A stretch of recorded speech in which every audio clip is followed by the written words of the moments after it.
ठीक है, एक मीन्स की जो पजल्स की क्लास है वो लेते हैं आज। टिट पूंजी एक दो मिल जाएंगे आपको जो नेगेटिविटी फैलाएंगे। और इतना लेट स्टार्ट करने का रीजन मैं आपको बता देता हूँ। सुबह सुबह बैंकिंग का ना उठा के मैं लॉ का पढ़ने लगा था। मैंने उसको रिवाइज दूर हो जाए बट फिर भी अगर नहीं हो पाती है तो उसके लिए भी सबसे बेस्ट।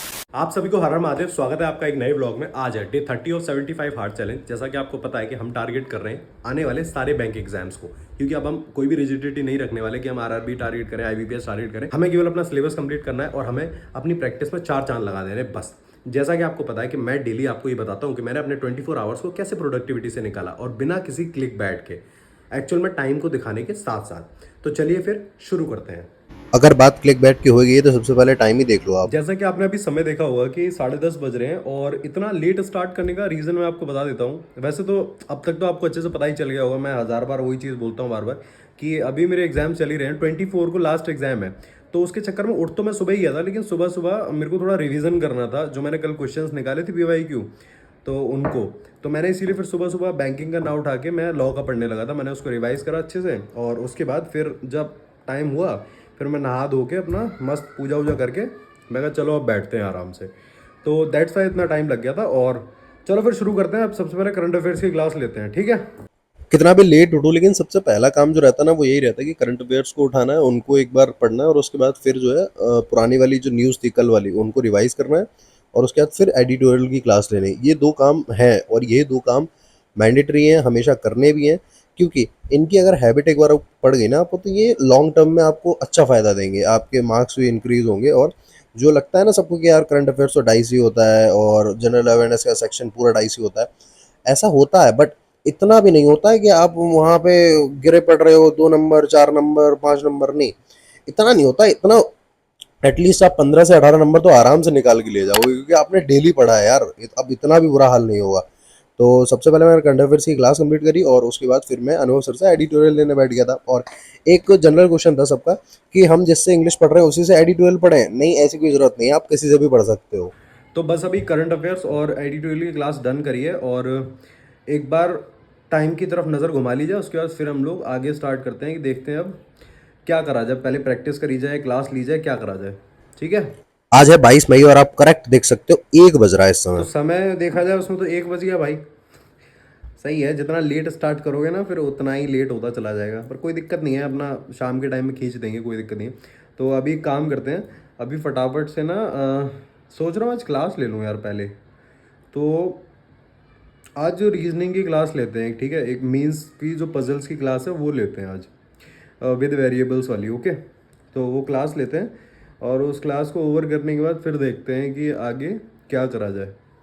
अब आज पहले क्लास लेने का मैं आपको रीज़न बता देता हूँ। एक्चुअली ना जब मैं उठा उसके बाद जब मैंने क्लासेस वगैरह ली ना तो मेरा एकदम से बिल्कुल ही मन नहीं कर रहा था कि मैं क्वेश्चंस की प्रैक्टिस करूँ। तो मैं कहा अब क्या करूँ, ऐसा तो है नहीं कि फ्री बैठ जाऊँगा जाके कुछ और करने लगूंगा, नहीं अपने पास तो रास्ता ही नहीं है। तो हमने कहा क्यों ना क्लास ले ले, चलो कोई बात नहीं, एक चीज़ में ही तो मन नहीं लग रहा है, दूसरा काम तो कर सकते हैं ना। यही स्ट्रेटजी आपको हमेशा फॉलो करनी है। बस अभी क्लास ओवर करिए, और एक काम करता हूँ, थोड़ी देर जा रहा हूँ बाहर वाले कमरे में, थोड़ा सा बैठता हूँ, 5-10 मिनट का ब्रेक लेता हूँ, और उसके बाद फिर प्रैक्टिस करना स्टार्ट कर देंगे, है ना। क्लास वगैरह हो गई जितनी होनी थी। अब उठाते हैं सबसे पहले इंग्लिश, है ना। इंग्लिश की सुपर मॉक देते हैं, और सुपर मॉक के साथ साथ जो हमारे पास प्रैक्टिस शीट पड़ी है वो उठाते हैं ना। तो लेकिन पहले यार 10 मिनट का ब्रेक ले लें, उसके बाद फिर लेके बैठेंगे, ठीक है। 15 मिनट का रेस्ट करने के बाद फिर मैं अंदर आ गया और मैंने उठाई इंग्लिश। इंग्लिश की जो हमारे पास एज पड़ी है उसकी मैंने एक PDF निकाली और उसको सॉल्व करना स्टार्ट कर दिया। कुछ चीज़ें सॉल्व होती हैं, कुछ चीज़ें सॉल्व नहीं होती हैं, बट आपका काम इतना है कि आपको बस करते रहना है। और उसके बाद फिर मैंने सुपर मॉक्स लगाना स्टार्ट कर दिया। और वही सेम डाउट फिर से मैं ले लेता हूँ कि भाई अगर किसी को लगता है कि वो इंग्लिश किसी और टीचर से पढ़ते हैं और उनको एडिटोरियल किसी और का समझ आता है, कोई इशू नहीं है, जिसका एडिटोरियल समझ आता है वो करो, क्योंकि इंग्लिश पढ़ना और किसी का एडिटोरियल लेना दोनों अलग अलग चीज़ें हैं। देखो इंग्लिश जहाँ आप पढ़ रहे हो वहाँ से आप अपना कॉन्सेप्ट क्लियर कर रहे हो, और एडिटोरियल बिल्कुल अलग चीज़ है, वो तो रीडिंग हैबिट है, उसमें वोकैब है, तो वो टेंशन लेने की जरूरत नहीं है, आप जिससे चाहो उससे पढ़ सकते हो, ठीक है। और रही बात इंटरेस्ट की, काफ़ी लोग बोलते हैं कि भैया कंसिस्टेंसी नहीं बन पाती, इंटरेस्ट नहीं आता। देखो यार ये नॉर्मल है और ये सबके साथ होता है। अगर आपके साथ ऐसा हो रहा है तो आप ये मान के चलो कि हाँ आप कहीं ना कहीं पढ़ाई तो कर रहे हो एटलीस्ट। बुरा तो उन लोगों के साथ है जो पढ़े हुए हैं, उन लोगों को नेगेटिव हेट्स फैला रहे हैं। तो टेंशन मत लो, बस इतना करो कि जब आपका किसी चीज़ में मन नहीं लगता ना तो कोई दूसरा सब्जेक्ट उठा लिया करो, कोई दूसरी चीज़ उठा लिया करो, कुछ रिवीजन करने लगा करो, बट उठ के मत चल दिया करो, या फिर शॉर्ट्स या फिर कुछ भी, मतलब ऐसे स्क्रॉल मत करने लगा करो, है ना। बस बेसिकली पॉइंट मेरा ये है कि बस पढ़ते रहो। तो अगर अपनी बात करते हैं तो मैं जैसे ही सुपर मॉक्स की क्लास ओवर करी उसके बाद फिर मैं रीजनिंग के क्वेश्चन की प्रैक्टिस करने बैठ गया था। रीजनिंग में अगर बात करूँ तो आज मैंने 4 पजल सॉल्व करे थे, जिसमें कि कुछ कंपैरिजन बेस्ड थे, दो, हाँ दोनों कंपैरिजन बेस्ड थे, और एक था आपका वो वाला अ, जिसमें कि ब्लड रिलेशन ऐड होता है, मीन्स का पजल था। भाई सच बता रहा हूँ, मैं ना मतलब ऐसे ही रिजिडिटी डाल के बैठ गया कि आज तो इसको सॉल्व करके मानूंगा। पर मैं फैक्ट बता रहा हूँ, वो सॉल्व मुझसे नहीं हुआ, क्योंकि वो भाई मीन्स का पजल था और वो आसानी से सॉल्व होगा भी नहीं। बट जब मेरे छोटे मोटे पजल सॉल्व हो जाते हैं तो मस्त खुशी होती है, और जैसे कि बड़ा सॉल्व नहीं होता है तो एकदम डिमोटिवेशन सा आ जाता है, और ये नॉर्मल है, तो टेंशन मत लेना, ठीक है। और एक बार आप टाइम देख लो, 5:47 हो रहे हैं, और जिस मैंने अभी नमकीन निकाली है और इसमें थोड़ी सी कॉफ़ी डाल के दूध में, और लाइक कोल्ड कॉफ़ी टाइप से बना लिया है। चलो पढ़ने तो बैठते अभी हैं। आपने समय देखा होगा 5:47 हो रहे हैं, और अभी बात करी जाए तो हम लोगों ने इंग्लिश में, तो आपको पता है क्या सीन बना दिया था कि भाई पहले क्वेश्चंस की प्रैक्टिस करी थी, उसके बाद फिर एक सुपर मॉक दे दिया था, है ना। और उसके बाद जो नेक्स्ट काम करा था हम लोगों ने, रीजनिंग उठा ली थी, क्योंकि रीजनिंग की क्लास ली थी, तो मैं कहा क्यों ना लगे हाथ उसे कर ही देते हैं, तो रीजनिंग के पजल्स की प्रैक्टिस कर ली थी। और अभी मैं एक चीज़ बताता हूँ यार, सुनो। अभी मैं ना यूट्यूब खोल के बैठा था, तो मैं कहा लाओ एक बार कमेंट्स वगैरह देख लेते हैं और लोगों को रिप्लाई कर देते हैं। तो उसमें 2-3 कमेंट्स थे, काफ़ी अच्छे अच्छे आ रखे थे। तो पहले तो मुझे लगा कि चलो ठीक है, अगर 10 लोग सवाल कर रहे हैं, 10 लोग अगर थैंक यू बोल रहे हैं, तो एक दो तो नॉर्मल है, ऐसे टिट पूंजी एक दो मिल जाएंगे आपको जो नेगेटिविटी फैलाएंगे। पर सबसे ज़्यादा अच्छा जब लगा, जब मैं ना टेलीग्राम ओपन करा, तो टेलीग्राम पे देखता हूँ कि भाई उस पर सीन ऐसा हो रखा है कि काफ़ी सारे लोग ना मेरे को पर्सनली मैसेज कर रहे हैं कि भैया यू आर द बेस्ट, और ये वो। मैं कहा यार मतलब, मगर लोगों के पास देखो इतना, आपको अच्छे से पता है कि आप एक एस्पिरेंट की लाइफ जी रहे हो, तो आपके पास टाइम नहीं है, बट स्टिल लोग इतना टाइम निकाल रहे हैं और आपको बोल रहे हैं। तो मैं कहा यार चलो मदन, लाइफ में तूने कुछ तो कमा लिया। और वैसे भी कोई फ़र्क नहीं पड़ता, लिटरली मैं बता रहा हूँ कि मैं सोचता था कि मैं आपको मोटिवेट करता हूँ, एक्चुअल में तो आप लोग मेरे को मोटिवेट कर देते हो जब ऐसे मैसेजेस करते हो कि डिमोटिवेट मत होना, पॉजिटिव रहो, ऐसे कमेंट्स तो आते रहेंगे, तो काफ़ी अच्छा लगता है। और जो लोग कमेंट्स करते हैं, मैं उनको भी बोलूँगा कि भाई आप लगे रहो, क्योंकि मैं रुकने वाला नहीं हूँ। क्योंकि मुझे मेरी डेस्टिनी दिख रही है, मुझे पता है मेरे को कहाँ जाना है, तो टेंशन फ्री रहो। और वैसे भी यार इन सब चीज़ों से तो मैं बहुत टाइम पहले ही उभर चुका था, मुझे बहुत अच्छे से पता था कि अगर आप कहीं पे भी खड़े होगे ना, तो आपको अगर 4 लोग अच्छा बोलेंगे तो उसमें से एक दो तो निकल ही आएगा जो आपको टोंटबाजी मारेगा ही, तो कोई मैटर नहीं करता। लेकिन प्रॉब्लम वहाँ आती है कि जब मैं उनकी लैंग्वेज देखता हूँ ना, तो सोचता हूँ कि यार मतलब उनके माँ बाप ने कैसी परवरिश दी होगी यार, सच में। मतलब मैं तो उनके माँ बाप पे मुझे तरस आता है कि यार पता नहीं उनके पेरेंट्स उन्हें कैसे झेलते होंगे भाई। चलो ठीक है यार, ईश्वर उनका भी भला करे भाई।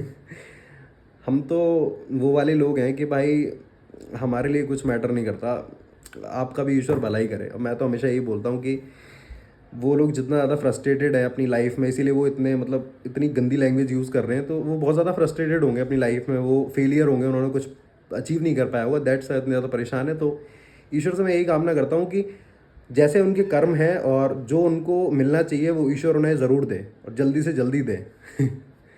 ठीक है, तो बस इतना ही बोलना था। और चलो फिर अब प्रैक्टिस करते हैं बैठ के, अब हम लोग क्वांट्स उठाते हैं, ठीक है।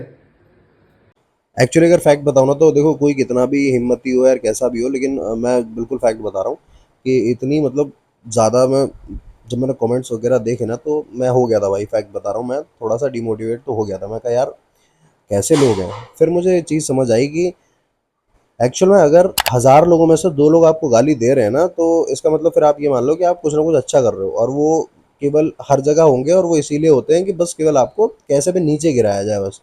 तो टेंशन मत लो भाई, मैं गिरने वाला नहीं हूँ, क्योंकि मुझे जिनकी ज़रूरत है और जिनको मेरी ज़रूरत है उनके लिए तो मैं काम करूँगा ही करूँगा।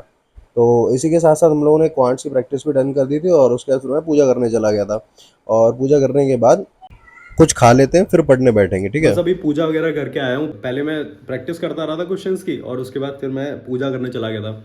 आज वैसे याद नहीं रहा दीदी को कि कल एकादशी है, तो दीदी ने तो दाल और चावल बना दिए, तो रोटी भी बनाई थी साथ में। लेकिन वही है ना कि अगर कल एकादशी है तो आज के दिन भी आपको चावल नहीं खाने चाहिए, चावल का दाना आपकी बॉडी में नहीं होना चाहिए। पर चलो भूल चूक सब ईश्वर माफ़ कर देते हैं। तो चलो पढ़ने बैठते हैं फटाफट से। और अब अगर बात करी जाए ना, तो अब सीन ऐसा बन रखा है यार कि अब मेरे को ना कन्फ्यूज़न इस चीज़ का है कि मुझे अब क्या करना चाहिए। क्या जो मेरा 24 को एग्ज़ाम है उसकी तैयारी कर लूँ, या फिर बैंकिंग का ही पढ़ लूँ। क्योंकि अगर बैंकिंग की पढ़ने की बात करी जाए तो जितना मैं डेली प्रैक्टिस करता हूँ वो तो हो गई है। और अभी अगर बचा है ना तो क्लासेस का बचा है। जैसे आपको पता है मैं बहुत सारी क्लासेस नहीं ले रहा हूँ, इंग्लिश की भी नहीं ले रहा हूँ और क्वांट्स की भी मैंने क्लास नहीं ली है, केवल रीजनिंग की क्लास ली है।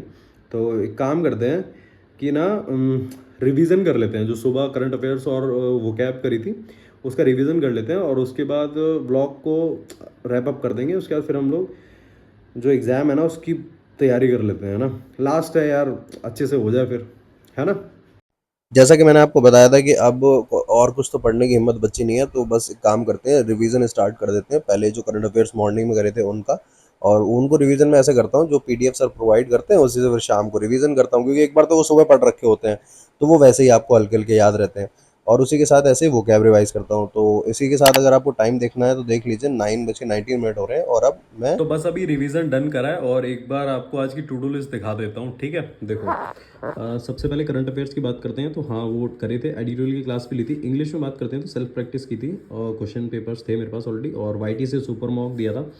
रीजनिंग में एक पेड क्लास करी थी और पजल्स लगाए थे, मिसलेनियस भी किया था। क्वांट्स की बात करें तो अर्थमेटिक और डीआई दोनों डन करे थे। स्पीड मैथ्स आज नहीं करी थी। रिवीजन की बात करते हैं तो हाँ, ये तो किया था और वो कैब भी रिवाइज की थी। जैसे कि आप देख पा रहे हो आज की टू लिस्ट मैंने ऑलरेडी बहुत छोटी बनाई है। वैसे अगर नॉर्मल डेज की देखो तो इस तरीके से रहती है। उसका रीज़न भी आपको अच्छे से पता है कि एग्ज़ाम लगा हुआ है तो फिर मैं चीज़ें उतनी ही बनाता हूँ कि जितना कि कवर हो जाए। तो अगर बात करिए तो ये 2 और हाँ ये भी 2 और ये 130 काफ़ी था इसमें, और हाँ इसमें भी 120 के आसपास ही लगा था। ये तो 30 मिनट का खेल है सारा। तो देखा जाए तो 2 4 5 6 एंड ये 7, हाँ ऑलमोस्ट हमें बस आज इतना ही टाइम हम दे पाए हैं। वैसे ये मेरा शायद सबसे मिनिमम टाइम है जो मैंने दिया है, बट उसका रीज़न ये है कि एक्चुअली ना जो 24 को एग्ज़ाम है वो वुमेन एंड चाइल्ड लेबर के ऊपर है कि कैसे वुमेंस के साथ हैरेसमेंट्स करी जाती थी। तो काफ़ी हेक्टिक है वो, तो इस चक्कर में फिर मैं थोड़ा सा ना इसको कम ही रख रहा हूँ कि ऐसा ना हो कि वहाँ ऐसी तैसी हो जाए, ठीक है। तो बाकी आज का ब्लॉग हम लोग यहीं पे एंड करते हैं और thank you so much for watching this blog. और ऐसे ही पढ़ते रहो, मुस्कुराते रहो, कनेक्टेड रहो। कोई भी क्वेरी हो तो कमेंट सेक्शन में डाल देना। आपका भाई कोशिश करता है कि वो 100% दूर हो जाए, बट फिर भी अगर नहीं हो पाती है तो उसके लिए भी सबसे बेस्ट ट्राई करेंगे, ठीक है। तब तक के लिए हर हर महादेव।